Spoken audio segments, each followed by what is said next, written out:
The title of the piece is Inspiring the Future, and it was designed to kind of focus on a lot of the focus of the Booker T. Washington Community Center.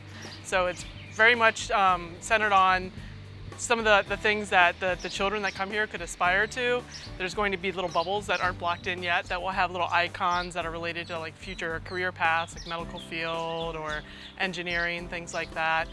There's also a lot of reference to Harlem Renaissance artists in the design. I looked at Aaron Douglas a lot to come up with the composition and some of these radiating spheres.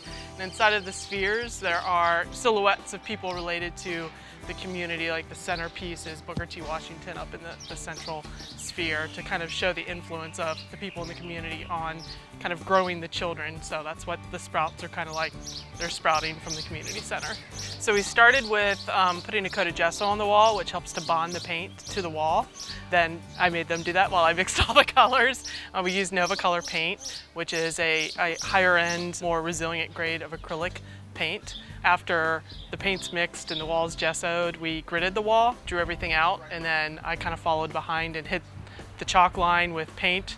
I usually help draw a lot more, but since we've been under the gun with a lot of weather, I wanted to get the chalk line sealed to the wall as quick as possible so our hard work didn't get washed away at the end of the day. So what we've started doing now is blocking in kind of like the mid-tones for a lot of areas, and once the blocking is done, we'll kind of go back through and we'll start doing some blends. It's been really fun working with the community center. The people at the community center are really awesome. They've been great. Coming up with the design is always fun. I like doing the research behind the places that I design murals for. My team's been awesome. One of my team members is actually a former student. My regular job is teaching at Oak Hills High School in Cincinnati. So she graduated last year, I guess. Yeah, last year. So getting to work with her has been awesome, and Zania's been amazing too. So the team has been great too. A lot of reactions about liking the layout, liking the colors, interested in what's going on, telling us we're doing an awesome job, which is always good to hear.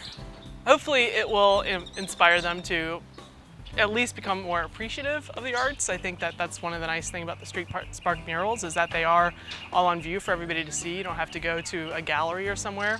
That's the nice thing about the public art.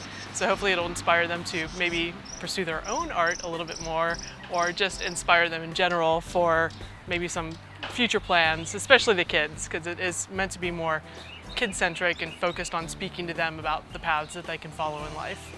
StreetSpark's an amazing program, and Hamilton is an amazing city for the arts. I mean, the sculpture alone kind of, I feel like, kicked off things, and with the StreetSpark program, there are so many beautiful murals that are going up that are covering these like otherwise kind of blank white walls. Or I think it's a way to kind of bring the arts and bring inspiration into people's daily lives.